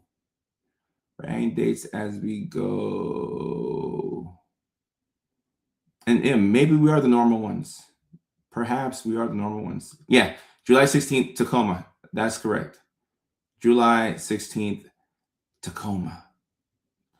Shuck always says, nah. Shucking means something else now. Yeah, peace is the best. And look, I agree with this. This is not a hot take to me at all. Sleep is better than shucking. Josh, I agree. Sleep is better than shucking by far. Like last night, I got 10 hours of sleep. I got the crown on the Aura ring. And today I woke up, I felt like a rock star. I felt like I could take on the world, and not like in a manic high, because I feel like I've definitely experienced hypomania, but more so from a perspective of, man, I'm rested. Like my brain is working today. I can handle a heavy cognitive load. Like I'm here today. 10 hours of sleep. Sleep is better than shucking. Ashton says, what's shucking? Ashton, shucking is the good old Mickey Ficky. The good old Mickey Ficky. That's shucking. That's shucking. Sneaking snacks is better than shucking sometimes. I agree. I can't believe that I'm agreeing with all this, but I agree. I agree. We don't have a DC date yet, but like I said, we're adding dates as we go. We're adding dates as we go. We just added Seattle, July 16th. We're looking to add, I think we're talking to the clubs in Phoenix and San Antonio. Where else? Phoenix, San Antonio, and obviously Seattle. We got the Seattle date. And I like to come to Florida as well. But we will be adding dates as we go. As we go. That's funny. Sleep is always feast or famine for me. Oh, well, hopefully you get some more sleep. And the Aura Ring crowns, yeah, it makes you feel so accomplished. It really does. It really does. It really does. El Paso. Okay, I've been to El Paso once, never for comedy, but I'd love to go there eventually. Aura rings are key. Andrea, that's funny. I'm in a relationship and it's almost a year for me. And look, I find that when it comes to shucking, a lot of us who are neurodivergent, some of us like to shuck a lot, and some of us don't really miss it. Like as you get older, you realize that it's not the most important thing in the world, fortunately or unfortunately. And that's how I can tell that I'm becoming old, because it's not as important as it used to be. Sleep, and peace, and having alone time. It feels so good. It feels so good. Happy birthday, Leon. Happy birthday. Happy birthday. Sarah got 100 sleep score on your sleep apnea app last night. Congratulations. Congratulations. Congratulations. Shucking used to be a stem for me. I feel like a lot of us stem through shucking. I can definitely relate to that. I can definitely relate to that. Wyoming, I'd love to come to Wyoming at some point. I've never been. I have never, ever been. Somebody mentioned an AuDHD dating site, the other live stream. I forgot what it was. If anybody knows, let me know. Put it on the screen and I'll click it. Put on the screen and I will click it. Jessica, I appreciate that. For those of y'all who got to go, I appreciate y'all. Thank you. It's been a great live stream. And yeah, I will call my mom. I will call my mom. I will call my mama. I go through waves of wanting, yeah. And like I said, sometimes you can vacillate to where you're very asexual, and sometimes you're extremely sexual. Florentina, how are you? How to deal with the constant state of alertness, poor sleep, and constant overwhelming. So once again, I can't diagnose you or tell you what's wrong, but I can tell you this: getting good sleep fixes about 90% of the problems that we have. Whenever I don't get sleep, I feel like I have all these problems and life is just so tough and it's difficult. But when I get some sleep, I feel like I can take on anything. Like I feel like I could take on anything. So getting sleep would make a lot of this better. And when the tickets going on sale for Tacoma, it should be sometime this week, because I was just talking to my promoter about that. So the Tacoma tickets should have, like, by the end of this week at the latest, we should have the tickets for the Seattle Tacoma show, which is going to be July 16th. And actually, I agree. My mental health is a trillion times better when I sleep. Like sleep is, oh my gosh, sleep is so good. Florentina, no problem. Sleep is so good. Well, it's tough to feel good when you feel like you don't sleep good. There's a website called ADHDmarriage.com. Oh, okay. That's interesting. Okay. Let me just go to this website real quick. Make sure that ADHDmarriage.com. Well, if you don't want to get married. Okay. I'm on the website. I don't know if it's for dating, but there is a website called ADHDmarriage.com. I guess some people like it. I guess it's been helpful for some. Okay. But there was an actual dating app that was for neurodivergence. I forgot what it was called. I've started working out again so then I can get hungry and eat well and also sleep better. Sometimes the nighttime workouts are clutch. The nighttime workouts have been super clutch for a lot of people. I'm definitely working out tonight. So I'm working out tonight. Oh, the app is called High Key. That's it. That's it right here. High Key is a neurodivergent dating site. I know. So there you go, y'all. There you go. And like Taylor's saying, if you don't want to get married and you just want to date, or you're looking for somebody, you're neurodivergent, this is the app that my followers are, putting me on. Like I said, I've never used this app. I don't use the app, so I cannot endorse this app or say that it's going to be great or bad. I know nothing about this app. This is coming straight from the people. This is coming straight from the people. So, and Calvin is saying it's super expensive. I don't know anything about High Key. So if anybody has had an experience on High Key, let me know. I'll definitely read your comment out. But I don't know anything about it. They know, Jessica saying they know how to really converse on the app. Okay. Cool. That's super cool. And there's a free version apparently. And Cynthia said, I found it and saved it for when I get to this. I don't like online dating. Yeah, online dating is its own beast, but in a world where a lot of us are not leaving the house like that, I think the online dating is clutch for a lot of folks. But Taylor, I don't think anything beats meeting somebody in real life and you get to feel their body language and eye contact. I don't think anything beats real life, meetups. But it's good that we have online dating as an option for those of us who don't want to leave the house. And Hillary has been using High Key. Okay, so one person has experience with this app. I've been seeing a guy from there since January. And this implies that she's still seeing this same guy. January, February, March, April. What? 3 months? So look, Hillary met somebody on the app and, it's been 3 months and it looks like they're still going strong. So I don't know what that says, but we have one person who has used High Key. And Gigi's saying, without online dating, I never meet anyone. Okay. Respect. A lot of people feel that way. Any books you recommend for ADHD or AuDHD? I recommend my book. My book, Feel Good. The link is in my bio.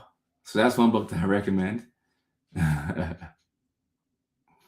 So, check that out if you like. See, I honestly love my online relationships over meeting in person. Easier maintenance. Okay. Yeah. And look, there's a lot of people who like the online thing. So I guess it's not the worst thing in the world. Oh, yes. I got a book. I don't promote the book as heavily as I should, but I do have a book. Look at me getting my hair straight as if I'm about to go somewhere. I ain't going nowhere but the gym. Yeah, my book, Feeling Good, is on, or it's in the link in my bio. If you can't take ADHD meds, I would say definitely go back to your doctor and talk about non-stimulants, but you can exercise. Exercise and sleep.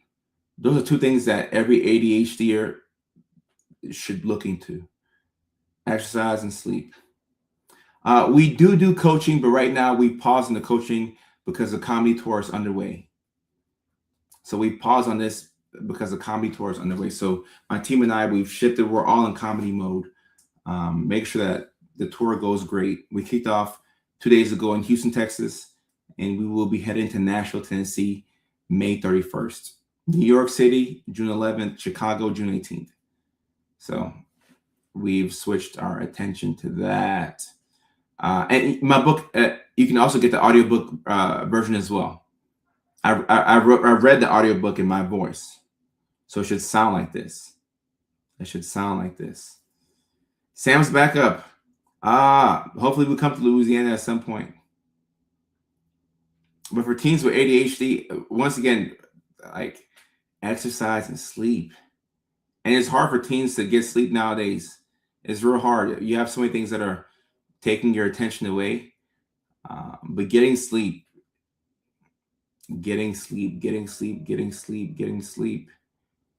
Oh yeah, perimenopause. Yes, for sure. You gotta be 3 times as nice to yourself if you're dealing with neurodivergence and perimenopause. I think trusting people is hard for me. Look, Taylor, trusting people is hard, I think, for a lot of us, but like we were talking about earlier with the dating, I don't think anything beats in-person vibes. Nothing beats in-person vibes. And yes, I am looking to come to Arizona. We're looking to come to Arizona. We did 2 shows last year in Alaska. Speaking of Alaska, that was in Juneau, Alaska, and I had such a great time. I would love to come back.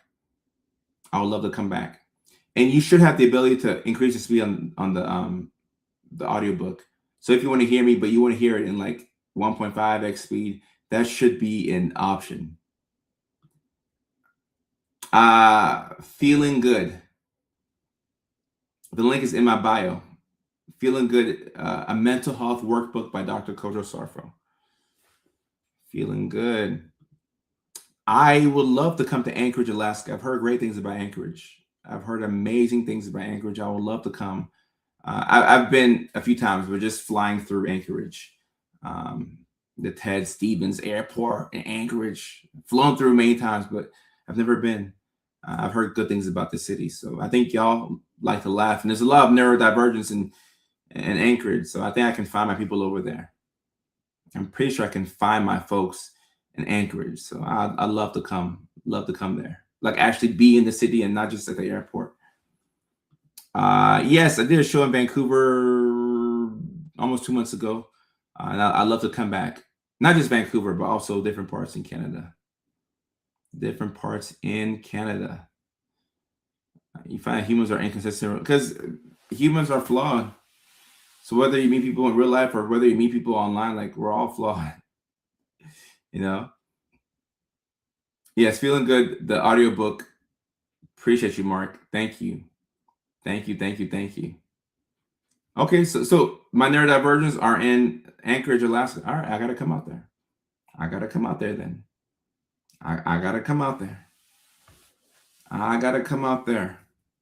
Limerence says, Stephanie says, can you talk about limerence? I feel like that's what makes dating hard for me.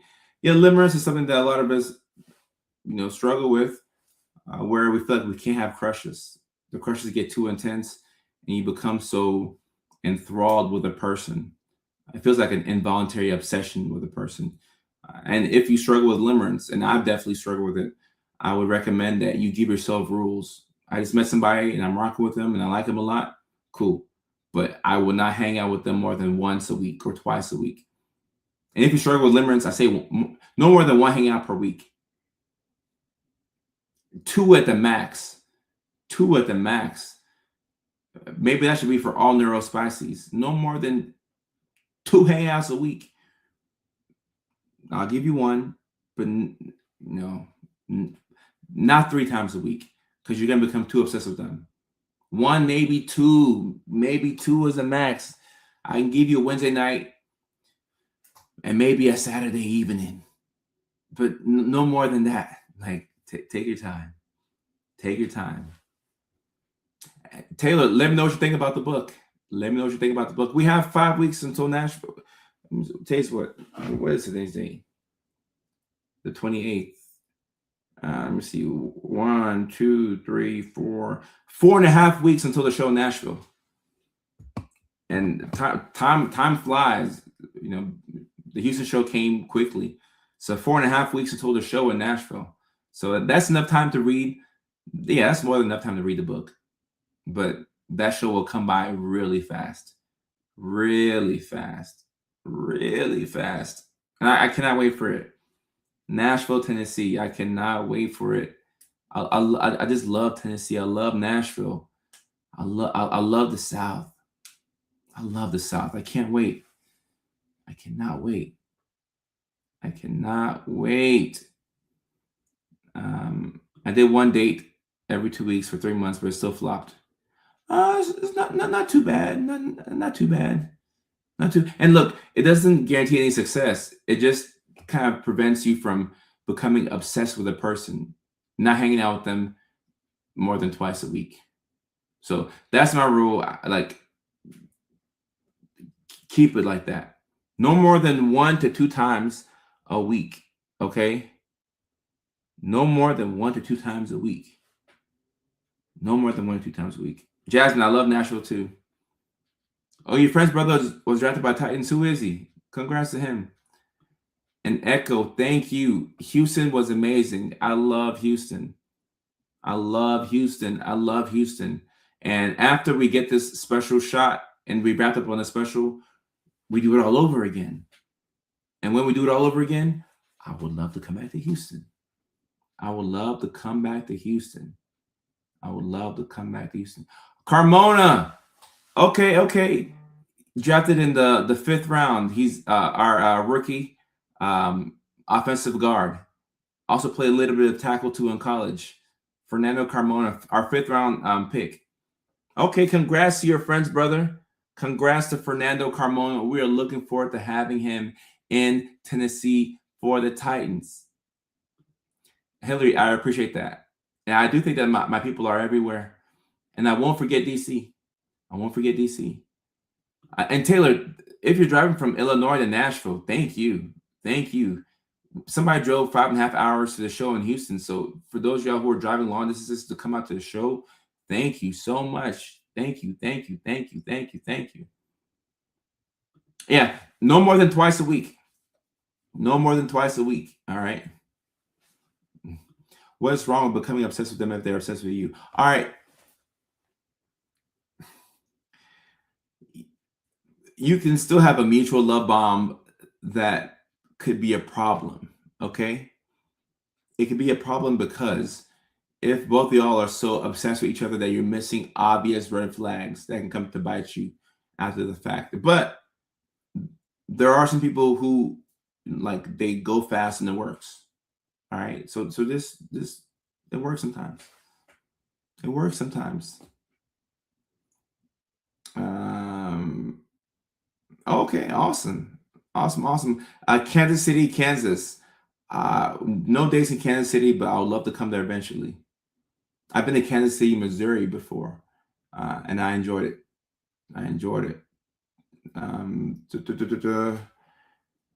And Stephanie says, what about the communication besides 1 or 2? All right, so Stephanie, it depends. All right, I'm just gonna use myself. If I'm dating somebody in the early stages, I don't text every single day. I mean, if like a thought comes up or something funny happens and I want to tell them, like I'll text them that, but I don't text somebody every single day until like they're like an actual girlfriend. But just dating in the beginning, you may hear from me once a week or so, or like you'll definitely hear from me to set up the day on the weekend or something like that. But once I'm in person, like once we're in person, like we have great conversations and like we'll enjoy our time together. But the checking in throughout the week, I don't do that. And I think that helps to prevent some of that limerence, And look here, Jennifer. My husband decided I was one after our first day of talking for 11 hours. And then look right, she says, been married for 4 years, still madly in love. Sometimes you get with somebody, you overshare, and it works. It works. So it can work sometimes.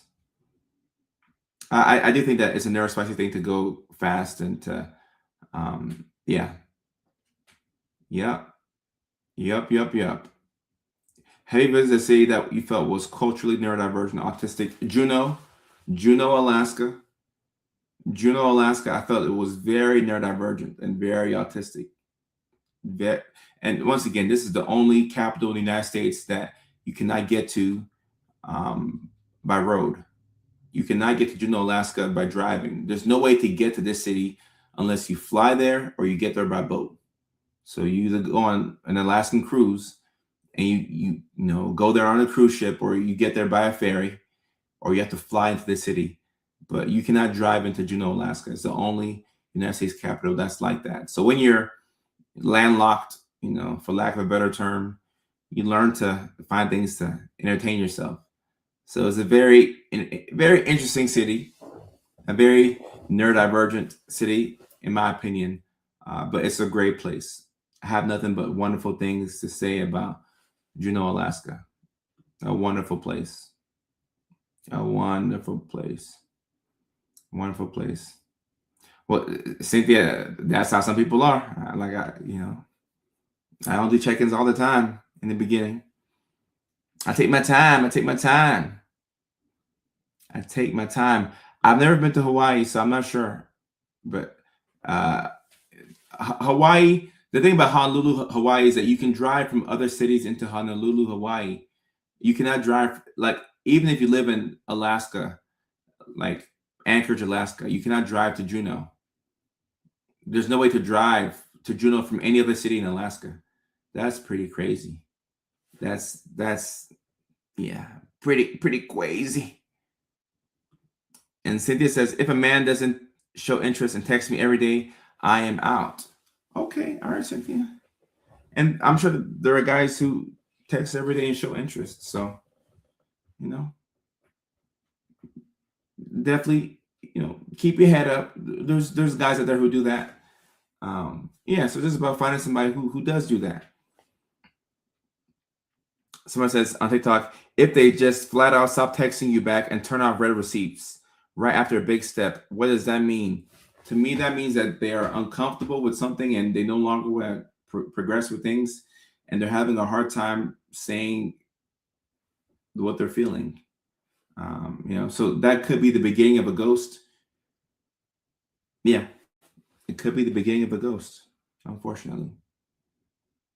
Gina, I appreciate that. And I try my best to respond to the comments. Some days I can do it, some days I can't. But I try my best to respond to what I can see. So, all right, it's almost been 2 hours now. We gotta prepare for the end of the live stream. Let me read this one last one. Do you know there are guys who, I don't get this.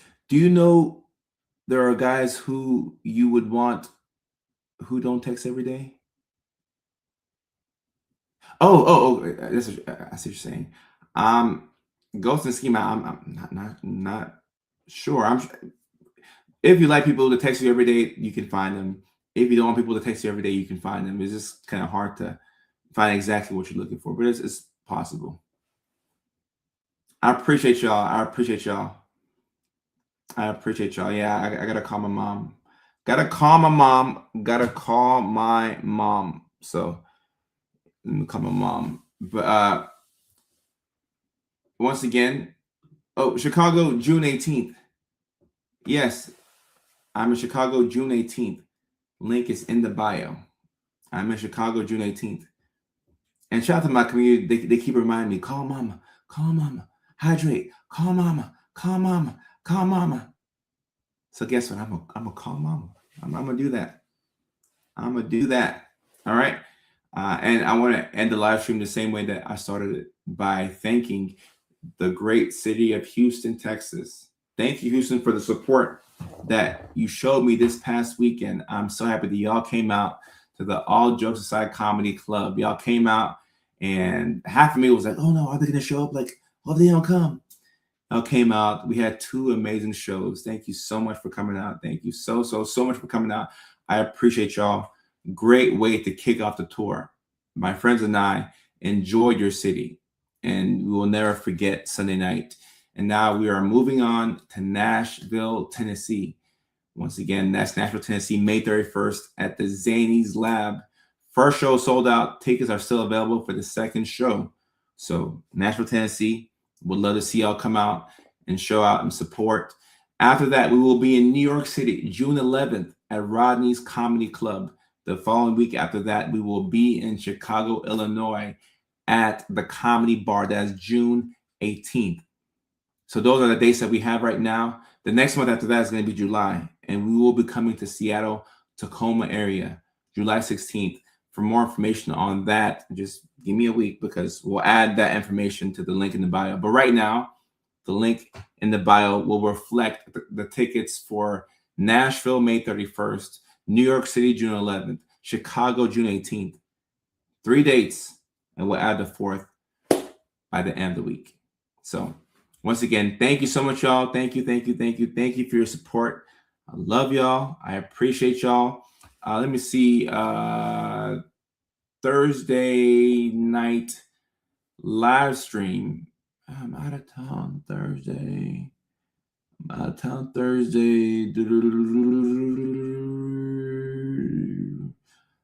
think we'll stream tomorrow then.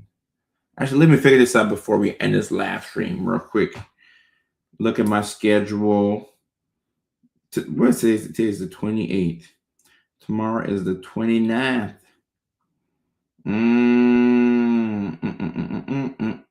So I said Thursday, but we will be streaming. Looks like we'll be streaming tomorrow. We'll be streaming tomorrow at regular time. Regular time. So we'll stream tomorrow. We'll be back tomorrow on the live stream at the regular time. And then they gotta fly out. Boy, I gotta go everywhere. All right. Love y'all, and I will see y'all tomorrow. And I will call my mom, okay? I'm gonna call my mama back. All right. Tomorrow at 6 p.m. California time, which is 9 o'clock New York time, which is 8 o'clock Nashville time, which is 7 o'clock Colorado time, 6 o'clock Seattle time, 5 o'clock Alaska time, 4 p.m. Hawaii time, 2 a.m. United Kingdom time. All right. So once again, that's tomorrow. And I will see y'all then. Good night. Love y'all. Peace.